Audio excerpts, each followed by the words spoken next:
আমি দুখ পাইছোঁ আৰু মই মাত যদি অনাগত দিনত এই ধৰণে আমাৰ কেঁচাপাতসমূহ বন্ধ কৰে ভৱিষ্যত আমাৰ টিয়াব অঞ্চলৰ 12,000 খেতিয়কৰ মানে পানীত হাঁহ নচৰা অৱস্থা হ'ব আৰু ৰাজপথলৈ ওলাই আহিলে আমাৰ ক্ষুদ্ৰ খেতিয়ক তথা চাহ সন্থাৰ মানে চৰকাৰে জগৰীয়া কৰিব।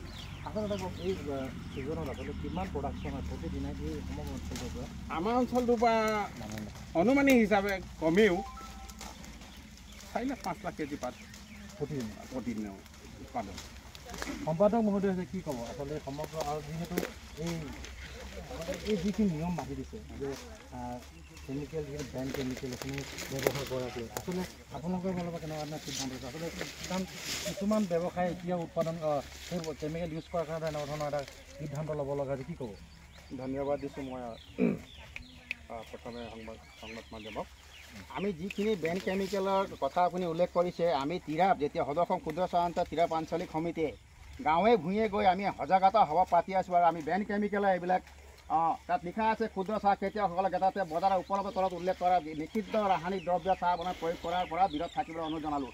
আমি এইবিলাক গাঁৱে ভূঞে গৈ য'তে ত'তে সজাগতা সভা পাতি ৰাইজক আমি বুজাই আছোঁ আৰু ৰাইজে বুজিছে, ৰাইজে ভালকৈ বুজি পায়। ৰাইজে এতিয়া বেন কেমিকেল নিষিদ্ধ ৰাসায়নিক দ্ৰব্য ব্যৱহাৰ কৰা নাই। এতিয়া অৰুণাচল প্ৰদেশ বাহিৰৰ কোনোবা প্ৰদেশৰ পৰা আহে যদি আমি তিৰাপ আঞ্চলিক ক্ষুদ্ৰ চাহ সন্থাই নাজানে। গতিকে আমাৰ তিৰাপ আঞ্চলিক মানে বেন কেমিকেল ৰাইজে এতিয়া মই ভাবোঁ ৰাইজে এতিয়া মৰা নাই। আমি গাঁৱে ভূঞে গৈ য'তে ত'তে গৈ আমি সজাগতা সভা পাতিছোঁ আৰু ৰাইজক আমি যিখিনি আমাক আঞ্চলিক পৰা আমি ক'বলগীয়া আছে আমি কথাখিনি বুজাইছোঁ আৰু ৰাইজে বুজি পাইছে। আৰু এটা কথা মই উল্লেখ কৰিম যে আচলতে আপোনালোকৰ ফেক্টৰীয়ে কৈছে যে সেইখিনি বেন কেমিকেল ইউজ কৰিলে আমি পাতবিলাক নলওঁ আৰু কিছুমানে ধৰক দুখন মাৰ্কেটত কিন্তু এতিয়াও কিছুমান এনেধৰণৰ বেন কেমিকেল উপলব্ধ হৈছে।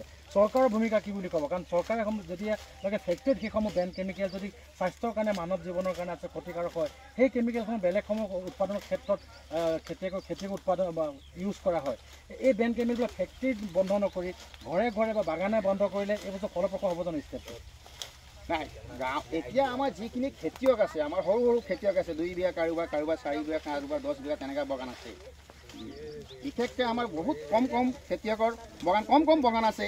গতিকে ৰাইজে বেন কেমিকেল মৰা নাই আৰু চৰকাৰে এইখিনি সিদ্ধান্ত ল'ব লাগে। এটা সিদ্ধান্ত লোৱাৰ পাছত যিখিনি চৰকাৰে